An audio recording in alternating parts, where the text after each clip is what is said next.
Hello everyone, today I'm going to be comparing these two irons. They're both the Bioionic Nano-Ionic MX long barrel curling irons.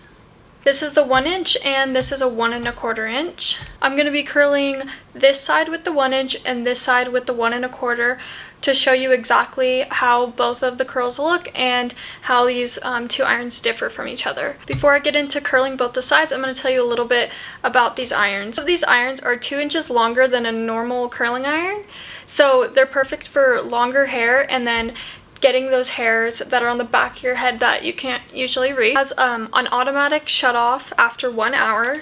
Starts at 250 degrees and goes all the way up to 430.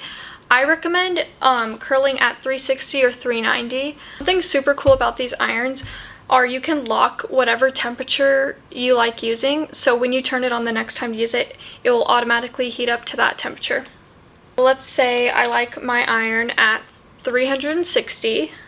Once your iron's at 360, what you're going to do is you're going to press the on button twice. And then it's going to light up the lock symbol, and that's going to tell you that it's locked at 360. So when you turn it off and you turn it back on, it's going to automatically heat up to 360. I just think that's super cool, so that you don't have to guess what temperature you used last time, or if you use it in the salon, you can just turn it on and you know it's going to heat it all the way up to that number without having to press a button a million times. I'm going to prep my hair with the Kenra Thermal Heat Protectant.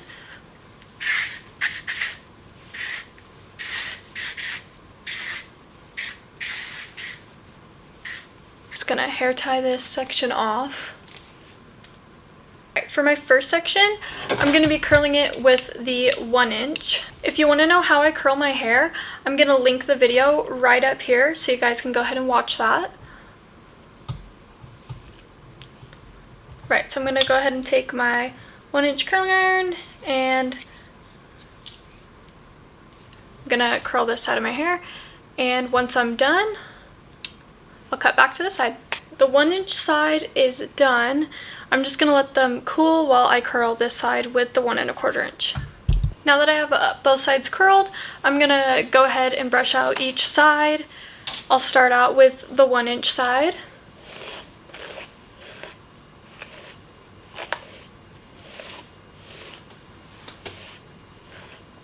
My hair is too long to fit in the frame, but that's how that side's looking.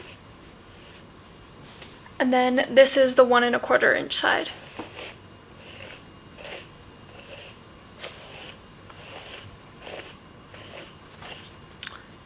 And then that's how that side is.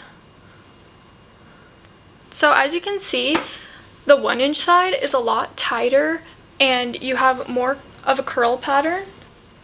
And the 1 1/4 inch side is a lot looser and you have less of a curl pattern. In my personal opinion, if you like a tighter curl that's going to last you longer, last you a couple days, if you like to see more of a curl pattern, I would get the 1". If you like a looser curl, more of like a blowout style, you don't care about refreshing your curls every day, I would get the 1 1/4 inch. I also recommend the 1 1/4 inch for everyone who has extensions because it's going to be a lot quicker to curl your hair than using the 1". I recommend the 1" curling iron for people who have less hair and shorter hair because it's going to be easier to get that curling iron in your hair and your curls are going to last a lot longer than they would if you bought the 1 1/4 inch. I personally love both of these irons. I use the 1" when I'm doing bridal hairstyling because I know the curls are going to last longer and hold better.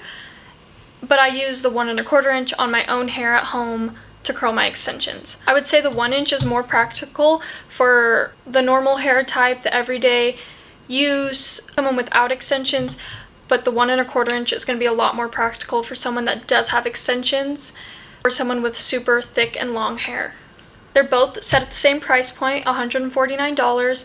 I will leave the link where you can purchase these if you would like. I hope you guys enjoyed this video and this helped you make your decision on whether you want to buy the 1" curling iron or the 1 1/4 inch curling iron. If you guys have any suggestions on what video you want to see next, just leave them in the comments below. And please subscribe and like this video.